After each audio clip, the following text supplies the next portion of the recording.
여러분, 오늘 불신자를 알면 길이 보인다라는 제목의 말씀 전할 때에 여러분, 우리 자신을 알고 우리 믿지 못하는, 믿는 것을 거부하는 우리 불신자의 마음을 알아 예수 그리스도의 복음이 확장되어지는 놀라운 역사가 우리에게 일어날 수 있기를 예수님의 이름으로 축복합니다. 여러분, 손자병법 아시지 않습니까? 책, 손자병법 책 읽어보신 분 손 들어 보십시오.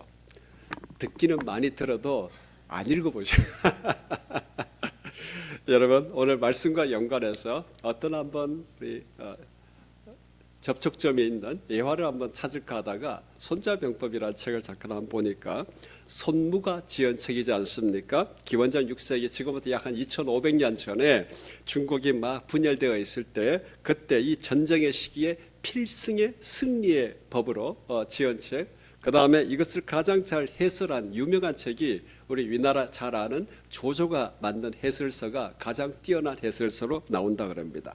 또 그리고 그때부터 또 한 1200년이 지나서 조선의 수양대군이 손자병법의 주석을 또 이렇게 해놓은 게 있더라고요. 무경칠서주해. 안 읽어봤습니다. 이름이 그렇게 돼 있더라고요. 또 그리고 100년쯤 지나고 난 뒤에 우리 조선의 영웅 이순신 장군이 또 손자병법 이 책을 가지고 그 모든 임진왜란 속에 승리로 이끌었던 그런 기록이 있고, 그 다음에 우리 두 번의 세계대전이 있었지 않습니까? 거기에 독일의 롬멜이라는 장군, 또 미국의 패튼이라는 장군, 이 전부 다 손자병법을 활용한 그런 기록들이 있습니다. 또 메가드까지. 또 현대 들어오니까 마이크로소프트웨어 회사를 세운 빌 게이츠, 이 사람도 손자병법 그러더라고요. 이번에 47대 대통령이 된 미국의 트럼프, 그분이 해놓은 말을 보니까 인생에서 정말 중요한 가치를 담은 손자병법을 반드시 읽어보라. 차라리 인생의 가장 절대적 가치를 담은 성경을 읽어보라. 이랬으면 아주 전 세계적인 전도자가 되는 건데. 이처럼 손자병법이라는 이 책을 무려 2500년 전에 기록된 그 책, 2500년 동안 이렇게 동서양을 막론하고 전쟁의 시대, 평화의 시대, 이게 널리 읽혀지는 이런 책. 여러분, 왜 이 설교 시간에 느닷없이 이 얘기를 하겠습니까? 이 모든 것의 가장 근원적인 지혜가 우리 성경 안에 담겨져 있는 줄 믿습니다. 그래서 손자병법에 나와 있는 좋은 우리 인생의 가장 핵심적인 두 가지를 찾아보니까 싸우지 않고 이기는 것이 최상책이다. 여러분, 우리 힘으로 싸우려고 설치지 마십시오. 주님께 맡기는 게 최상책인 줄 믿습니다. 할렐루야. 안 싸우고 어떻게 최상책이 됩니까? 대신 싸우실 분이 계시니 안 싸우는 거지.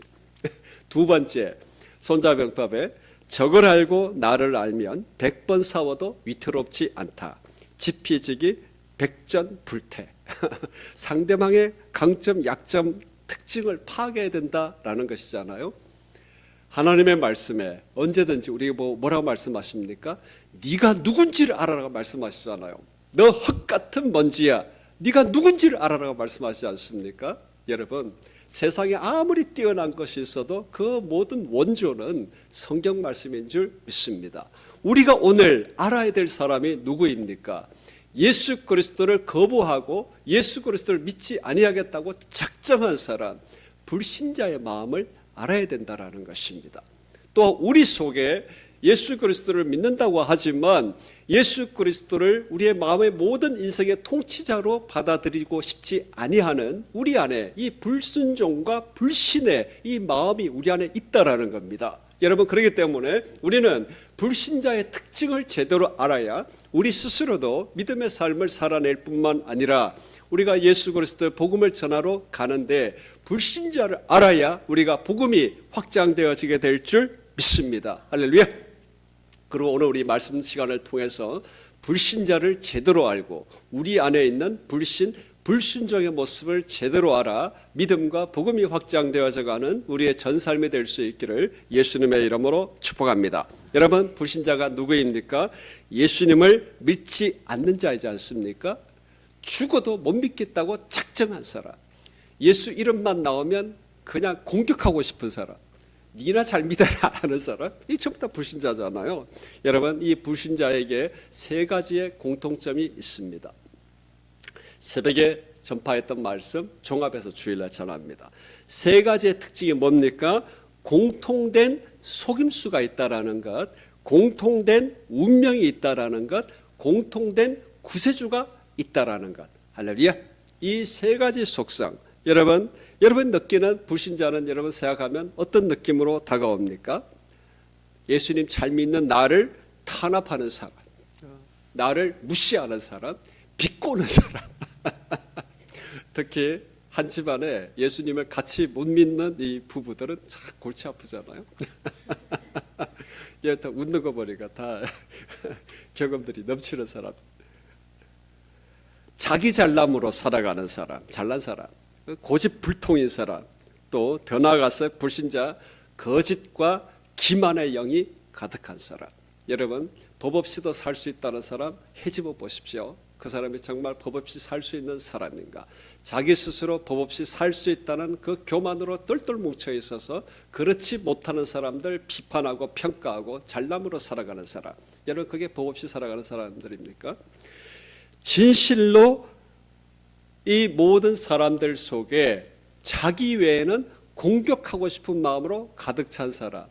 우리가 모든 것을 부정적으로 말하는 것이 아니라 복음 밖에 있는 사람들은 아무리 선하게 산다 할지라도 근본적으로 우리는 이런 모습으로 살아가고 있다라는 것입니다. 그런데 가장 근원적인 질문이 있습니다. 불신자에 대한.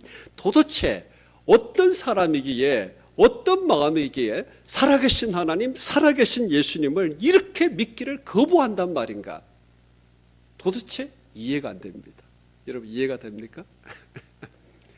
근데 우리가 안 믿었잖아요. 아니, 살아계신 하나님의 영광과 통치가 너무나 선명하게 보이는 이 천한 만물 속에 어떻게 하나님을 믿지 않는 게 가능하단 말인가? 여러분, 믿는 사람 입장이 되어 보십시오. 이러면서 그건 너무 편견입니다. 그렇게 말할는지 모르겠습니다만 우리는 하나님의 시각으로 봐야 되는 줄 믿습니다. 사람 이해한다 그러면서 도대체가 불신자의 마음과 같이 동급이 되어져서 이렇게도 이해해주고 저렇게도 이해해주고 결국에는 전하고자 하는 강렬한 의지조차도 사라지는 것, 이것은 영으로 시작했다가 불신으로 끝나는 것입니다. 여러분, 우리가 정말 하나님의 사람, 예수님의 사람이라면 도대체 이 천하 만물 속에 살아계신 하나님의 영광과 통치가 너무나 선명한데 예수님을 안 믿는다는 것, 하나님을 안 믿는다는 것이 이거 도대체 가능하단 말인가? 여러분, 이것이 우리의 근본적 마음이 될 수 있기를 예수님의 이름으로 축복합니다. 여러분, 과학의 눈으로 봐도 마찬가지입니다. 우리가 지금 가만히 앉아 있는 것 같지만 이 지구가 하루에 한 바퀴 돌지 않습니까? 365일 1년 동안 태양을 뱅뱅 돌아갑니다. 그러면 이 태양계는 또 그냥 있습니까? 은하계 중심으로 뱅뱅 돌아갑니다. 우리 별들의 집단인 이 은하계에 우주에 얼마나 많은 별들의 집단이 있습니까? 전체 은하가 또 우주의 중심을 해서 뱅뱅뱅 돌아간답니다. 지금 우리는 비행기 1000km 속도 비할 바 안 됩니다. 이게 움직인다라는 거잖아요. 여러분, 여기에 저절로 움직인다? 그게 미친 사람이죠. 그게.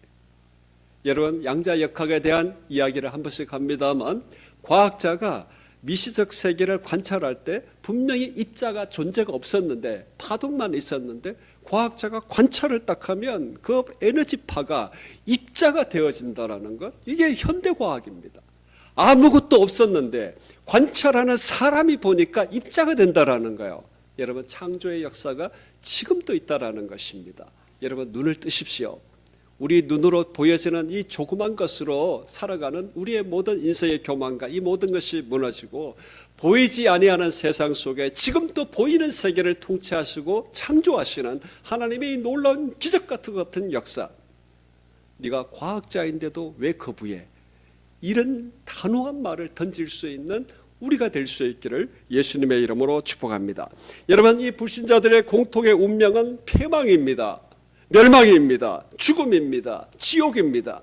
이 속에 구원받을 유일한 공통의 구원자 예수 그리스도 단 한 분밖에 없는 줄 믿습니다. 우리는 첫 번째 이 공통에 속이는 자가 누구냐? 우리 이 말씀 먼저 보려고 합니다. 공통에 속이는 자 누구겠습니까? 바로 사단이요 마귀입니다. 불신자는 하나님뿐만 아니라 사단의 존재도 부인합니다. 그러니 사단의 의도와 위험도 모릅니다. 여러분, 사탄 마귀가 하는 것이 무엇입니까?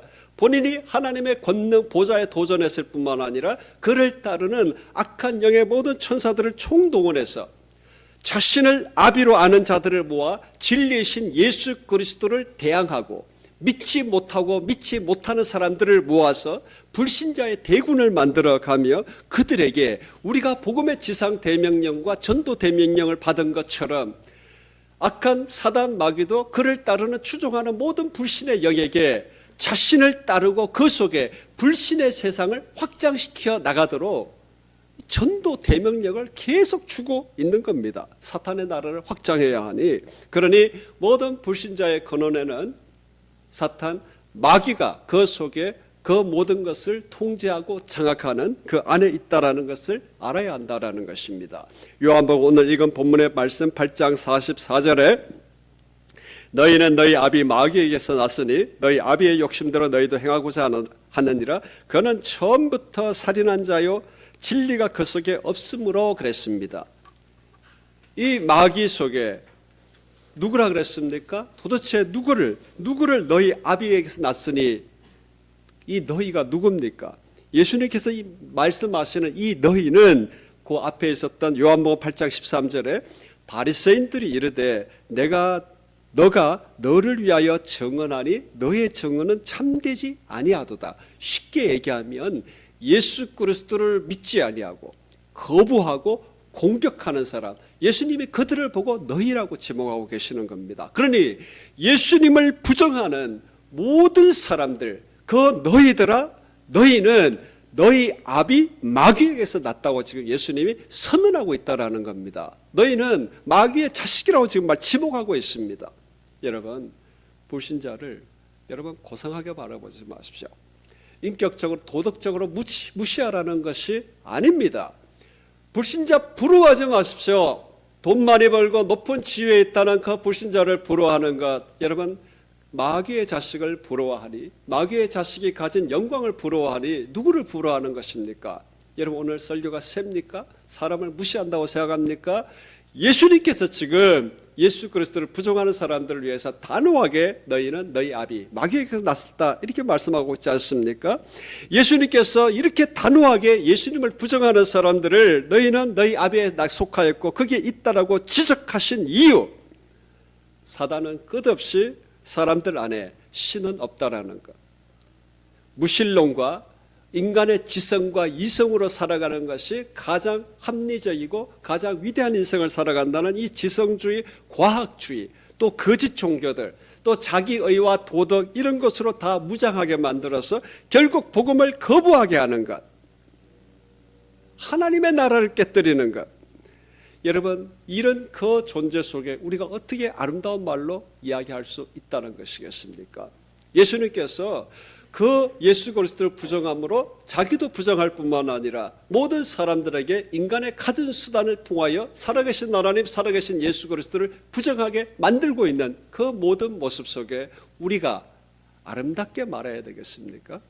할렐루야. 여러분, 복음을 전하는데 왜 안 받아들일까? 복음이 문제 있어서가 아닙니다. 그들이 그의 아비 마귀의 영향력 속에 스스로가 적극적으로 복음을 부정하고 있기 때문입니다. 왜 부정하고 있습니까? 그 아비 마귀에게 속하여 있다라고 이야기하고 말씀하고 있습니다. 여러분, 마귀에게 점령당한, 사단에게 점령당한 불신자의 삶의 태도를 어떻게 말씀하고 있습니까? 요한일서 2장 16절, 이는 세상에 있는 것이 육신의 정욕과 안목의 정욕과 이성의 자랑이니 다 아버지께로 온 것이 아니니 세상으로부터 온 것이라. 여러분, 어떤 삶을 산다 그랬습니까? 육신의 정욕, 안목의 정욕, 이성의 자랑. 한마디로 이야기하면 세상의 자랑과 자기에게 유익되는 것과 자기 하고 싶은 대로 자기 감정과 자기 욕심과 자기 모든 소욕대로 편하게 다 표현하고 살아가는 것을 고집하고 있다라는 것입니다. 여러분, 증거와 하나님 살아계신 증거, 하나님의 살아계심에 대한 이해가 부족해서 하나님을 부정하는 것이 아닙니다.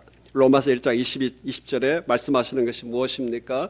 창세로부터 그의 보이지 아니하는 것들 곧 그의 영원하신 능력과 신성이 그가 만드신 만물에 분명히 보여 알려졌나니 그러므로 그들이 핑계하지 못할지니라. 못한다고 말씀하시는 겁니다. 할렐루야. 너무나 선명하게 보인다고 말씀하시는 겁니다. 제가 늘 한 번씩 비유로 하는 것이지 않습니까? 여러분 동전 하나 가지고 던져보십시오. 100원짜리 아무리 평생 동안 던져가지고 받았을 때 500원짜리로 바뀝니까? 그러면 하루 종일 던졌다 받았다 던졌다 받았다 하세요. 한 1년 2년 되면 부자 됩니다. 전 세계 70억 인구들이 맨날 던졌다 따졌다 하면 바뀔까요? 이거 기대합니까?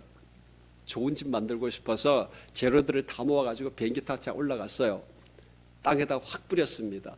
내려가면서 뼈와 뼈가 마주치는 것처럼 기둥과 기둥이 탁탁 마주치고 물과 콘크리트와 시멘트가 자동적으로 버무려져 가지고 아름답게 콘크리트 벽이 탁탁 되어지고 딱 내려왔는데 아름다운 궁전 같은 집이 딱 지어졌더라. 이거 기대하는 사람, 이게 제정신입니까? 여러분, 사람의 전 과학을 총동원해서도 우리를 이해 못합니다. 이 몸을, 이 두뇌의 작용을 이해를 못합니다. 지난번 설교 때 잠깐 말씀드렸던 것처럼 씨 몇천 년 동안 항아리에 있다가 이러면 찾아가지고 뿌리니까 싹이 난다고 그러잖아요. 몇천 년 동안 놔둔 게 왜 싹이 납니까? 그게 안에 생명의 신비가 들어있잖아요. 우리가 아무리 똑같은 조성으로 그걸 씨를 만들어도 싹 안 납니다. 물질이 싹을 틔우는 게 아니다라는 것입니다. 우리 눈에 보이지 아니하는 생명의 신비를 그 씨가 품고 있다라는 거잖아요. 이 살아계신 하나님의 이 놀라운 보이지 아니하는 이 신성의 세계를 경험하고 있는데 어떻게 없다고 하느냐? 핑계 못한다라는 것이 성경의 말씀입니다. 그런데도 거부하고 있잖아요. 그런데도 하나님의 존재를 믿는 것보다 하나님의 존재를 거부하고 있는 그 모습, 여러분 이건 신비 중에 신비입니다. 어떻게 거부하고 있는지 난 이해를 못하겠어요. 여러분 이해합니까? 하나님을 나도 이해합니다. 나도 뭐 태어나면서부터 예수를 믿었습니까? 이해를 하는데 예수 그리스도를 믿고 보니 그 불신의 마음이 이해가 안 된다라는 겁니다. 하나님이 살아계시는 것 믿는 것 이것도 신비인데 하나님의 살아계신 영광과 신성이 너무나 이 찬란한데 어떻게 그걸 안 믿을 수 있느냐? 이건 믿는 것보다 더 신비 중에 신비다라는 것입니다. 여러분 원인은 오직 하나입니다. 복음이 문제가 있어서가 아니라 이 모든 것을 믿지 못하게 가로막으며 그의 마음을 도적질하며 세상의 모든 아름다움과 선한 것과 악한 것 전체로 그것만을 위하여 살도록 움직여가는 하나님을 대항했던 스스로 하나님의 자리를 취하고자 했던 사단 마귀가 그 모든 마음을 장악해서 지금도 불신의 마음으로 붙들고 있다라는 것입니다. 눈을 멀게 하고 하나님을 증오하게 하고 공공종중 권세를 잡아 그 속에서 매여 있어서 자신의 나라를 확장하려고 하는 그 속에 매여 있을 때 우리는 결단코 살아계신 하나님의 신성이 너무나 분명하면서도 믿지 못할 갖가지 이유를 발견해서 공격하고 믿지 않는다라는 것입니다. 여러분 두 번째, 불신자가 가지고 있는 두 번째 공통된 운명이 있습니다. 어떤 운명이었습니까? 히브리서 9장 27절에 한 번 죽는 것은 사람에게 정하여 진 것이요 그 후에는 심판이 따르리라 말씀하셨습니다. 여러분 육체의 죽음으로 인생이 끝나면 얼마나 좋겠습니까? 이 꼴 저 꼴 안 보고 좋은 것 엄청나게 쌓아놨는데 여러분 아프면 무슨 소용이 있어요? 밥을 안 넘어가는데 뭐 몇 조를 쌓아놓은들 아마 그건 억울해서 아마 돌아갈 거예요 아마. 그렇게 되면 죽는 게 편한 거예요 사실은. 근데 육체의 죽음은 끝나는 게 아니고 심판의 시작이다라는 것을 우리가 알아야 합니다. 죽은 뒤에 사람의 존재는 결단코 소멸되지 아니합니다. 죽은 뒤에 예수 그리스도의 사람들은 하나님 아버지 예수 그리스도의 품 안에서 천국에서 영광을 누리고, 죽지 않은 사람들은 심판받아서 이상 끝 아니다라는 겁니다. 믿는 자건 믿지 아니하는 자건 결단코 우리의 영적 생명은 소멸되지 않습니다. 죽는 거로 끝나지 않는다라는 겁니다. 불신자 곧 예수 그리스도 밖에 있어서 구원받지 못한 사람의 운명은 언제 최종적으로 결정되느냐? 육체의 죽음이 죽는 그 순간, 그때 최종적으로 결정납니다. 그 이전에는 불신자의 운명이 달라질 수많은 인생의 날들이 펼쳐지고 가능성이 있는데, 육체의 죽음과 함께 더 이상은 바꿀 수 없는 최종적 운명으로 결정난다라는 겁니다. 신약 성경에 지옥이라는 단어 게헨나 12번이 나오는데, 여러분 예수님께서 그 단어 몇 번 사용한지 아십니까? 지금 교회 단톡에 올려놨는데도 지금 대답을 안 해요. 몇 번 사용하셨냐면 무려 예수님이 11번을 사용하셨습니다. 신약 성경에 지옥이라는 단어 12번 나오는데 그 12번에 11번을 예수님이 사용하셨습니다. 여러분 지옥이라는 단어 몇 번 사용합니까? 앞으로 여러분 많이 사용하십시오. 그 들어갈 사람으로 작정되어지고 이 세상의 생명이 끝나는 그날까지 기회가 이어지고 있는데, 우리는 정말 이 단어를 많이 사용해야 합니다. 지옥이란 것에 대한 묘사가 성경에 얼마나 제대로 표현되어져 있고 명확하게 표현되어져 있는지 모릅니다.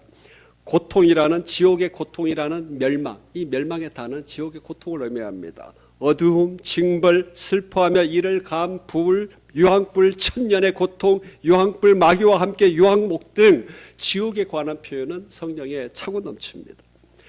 또 예수님께서 말씀하신 비유의 말씀과 여러 가지 말씀 속에 지옥의 모습 선명하게 말씀하십니다. 누가복음 16장에 부자와 나사로 이야기하지 않습니까? 죽어 장사됨에 끝났다 이게 아니에요. 죽어 장사됨에 그 다음에 스토리가 시작됩니다. 어떤 스토리입니까? 엄부 그 지옥 고통 속에 눈을 들어 멀리 아브라함과 그의 품에 있는 나사로를 보고, 누가?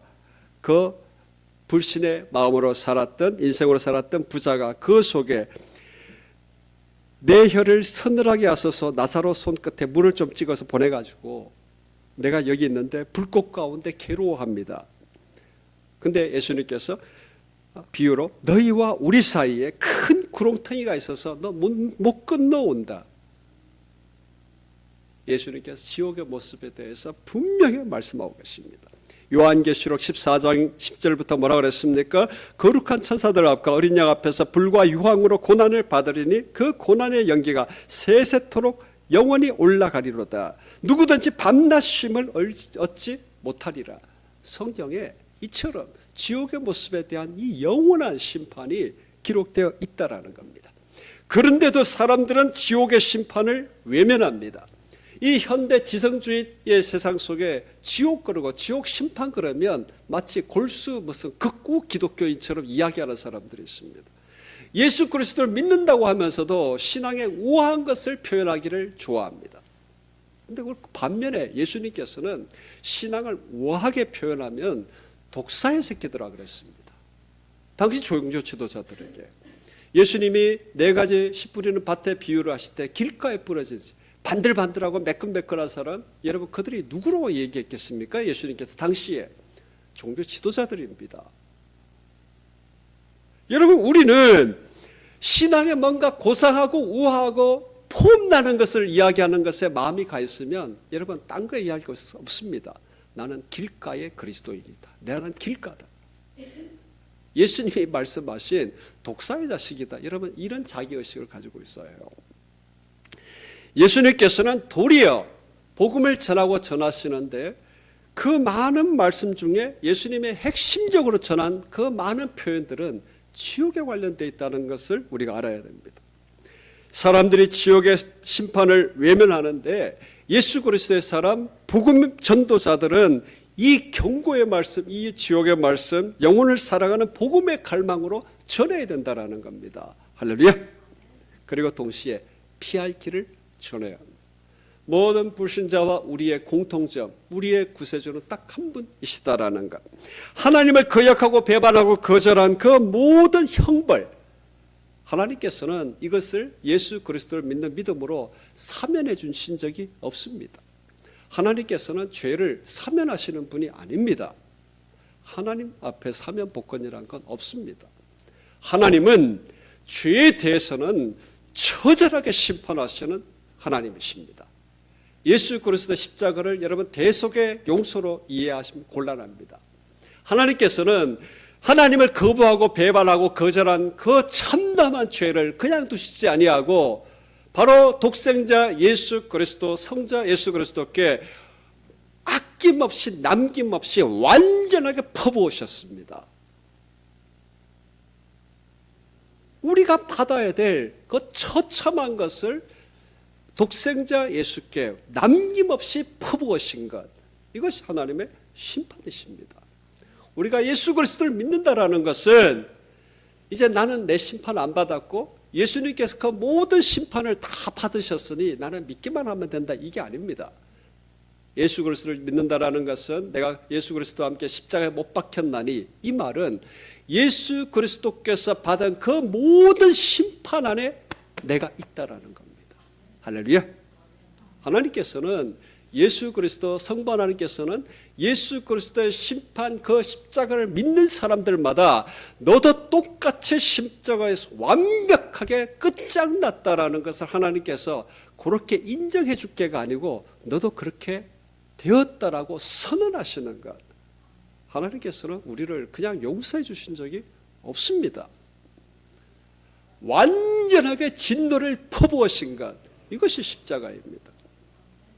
여러분, 그러므로 우리는 예수 그리스도를 믿음으로 영접했다라는 것은 예수 그리스도의 그 진노의 잔을 함께 받아 그를 믿는 자마다 이미 죽음으로 끝장났고 예수 그리스도의 십자가 그 속에 부활하심으로 말미암아 새로운 생명으로 중생하며 새 생명으로 태어난 것, 이것이 바로 우리의 십자가 구원이지 않습니까?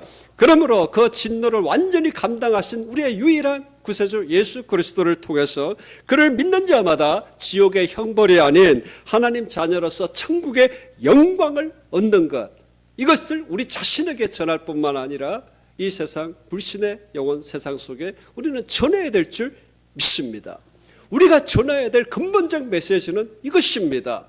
전하고 난 뒤에 우리는 분명히 많은 활동도 하고 기독교 문화도 가져야 되고 수많은 거 다 해야 되는데, 아무리 아름다운 문화 만들고 아무리 아름다운 활동 만들고 아무리 근사하게 만드는데 그 속에 천국의 영광과 지옥의 모든 멸망에 대한 강한 긴장감이 없다면 여러분, 그것이 어떻게 교회가 될 수 있으며 그것이 어떻게 예수 그리스도를 믿는 믿음의 무리가 될 수가 있겠습니까?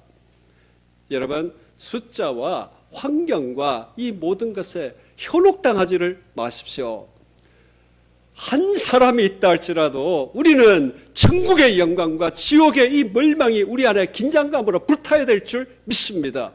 그것이 없는데 우리가 무슨 사역을 하며, 그것이 없는데 무슨 기도를 하며, 그것이 없는데 어떻게 예수 그리스도의 삶을 살아내는 그리스도인의 삶의 결단이 일어날 수가 있겠습니까? 부흥을 하더라도 여러분 제대로 부흥하십시다. 할렐루야. 여러분, 우리 예수님께서 영접하는 자, 그 이름을 믿는 자들에게는 하나님의 자녀가 되는 권세를 주셨으니, 믿는 자 어떻게 영접해야 합니까?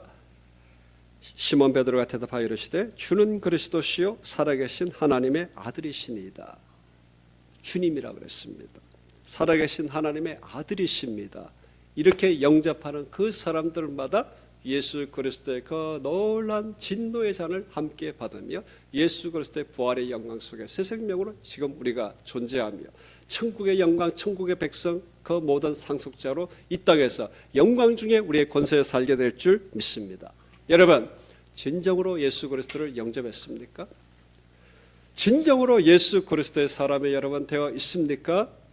여러분, 그렇다면 우리는 이 모든 것들 속에 사단이 끝없이 자신의 왕국 나라를 확장시켜가는 것 속에 천국의 영광에 대한 맛을 보고 지옥의 거의 공통된 운명의 그것을 말씀을 통하여 경각심으로 긴장을 느낀다면 우리는 우리 스스로에 대하여 복음의 사람으로 살아가도록 자신을 쳐서 복종할 뿐만 아니라 이 불신의 세상 속에 살아계신 예수 그리스도 복음의 온전한 유일한 길을 전하 살아가는 우리가 되기를 예수님의 이름으로 축복합니다. 예수님께서 마태복음 28장 18절 20절까지 지상 대명령을 말씀하지 않으셨습니까? 하늘과 땅의 모든 권세를 내게 주셨으니 너희는 가서 모든 민족을 제자로 삼아 아버지와 아들과 성령의 이름으로 세례를 베풀고 내가 너희에게 분부한 모든 것을 가르쳐 지키게 하라. 할렐루야. 선택이 아닙니다. 이렇게 하라고 명령하셨습니다. 일은 우리에게 세상 끝날까지 너희와 항상 함께 있으리라 말씀하십니다. 죽었다 깨어나도 베풀지도 아니하고 제자를 삼지도 아니하고 상관없이 살아가는데 나와 함께 계시옵소서. 꿈 깨십시오. 꿈 깨셔야 됩니다. 하늘과 땅의 모든 권세를 내게 주셨으니 예수님이 나의 권세라고 그랬습니다. 우리 주께서 주셔야 되는 줄 믿습니다. 믿음 안에서 안 받았는데 잘 먹고 잘 산다. 여러분, 세상에 속한 것입니다.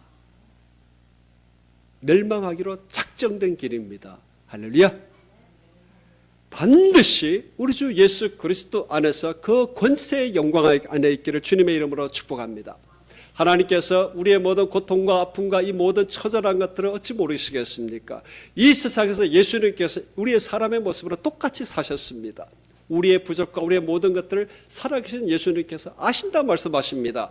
부활하신 예수님께서 똑같은 육체의 모습으로 부활하셨으며 지금도 똑같은 육체의 영광 속에 우리를 기다리시는 예수님, 뭐가 부족하다고 애걸 복걸 안 해도 된다라는 겁니다. 우리가 해야 할 것은 그 모든 권세 주님 앞에 지옥의 공통된 이 속성 운명 속에 살아가고 있는 사람들 속에 우리가 이 복음의 영광, 이 권세를 가지고 진군하고 다가갈 때 끝날까지 너희와 항상 함께 있으리라 하신 그 예수 그리스도로 말미암아 우리는 꽃피고 찬란한 인생을 살아가게 될 줄 믿습니다. 여 속에 우리가 살아온 인생 속에 수많은 어두운 것들이 있다. 걱정하지 마십시오. 내가 아무리 잘만한 처절한 것이 있다. 여러분 반성은 하되 자기를 죽일 만큼 통탄하지를 마십시오. 전 인류의 삶 속에 아무리 처절하고 험악한 인생을 살았다 한들 예수 그리스도의 십자가에 비할 것은 단 하나도 없습니다. 어떤 고통과 아픔이 있다 할지라도 눈 딱 춤 한번 꽉 삼키고 살아계신 하나님 예수님께 나아가십시오. 당장 현실의 고통이 들끝나도 복음 전하십시오. 다 끝나고 나면 하겠습니다. 평생 못합니다. 그때 하나님께서는 내가 너희와 함께 있음으로 어떤 일을 하시는지 경험하는 우리가 되기를 주님의 이름으로 축복합니다. 예수님이 이런 우리와 끝날까지 함께 하신다 말씀하십니다. 공통의 구세주 예수 그리스도 우리 인생의 길이요 진리요 생명인 줄 믿습니다. 살아계신 하나님, 살아계신 예수 그리스도와 함께 가슴 벅찬 이 감격, 이 능력으로 복음 전도자의 인생으로 우리의 삶이 결정날 때 우리 얼굴 어두운 사람 단 한 명도 없습니다. 여기 아직까지도 어둡겠다고 작정한 얼굴이 지금 보여요. 이렇게까지 말씀을 전했는데 입술을 벌려서 웃지를 않아요. 미소만 살짝 바라고 있어요. 아직 덜 들어갔습니다. 말씀이.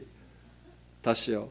가슴 벅찬 감격과 능력으로 복음 전도자의 인생을 살아가는 복된 우리가 될 수 있기를 예수님의 이름으로 축복합니다.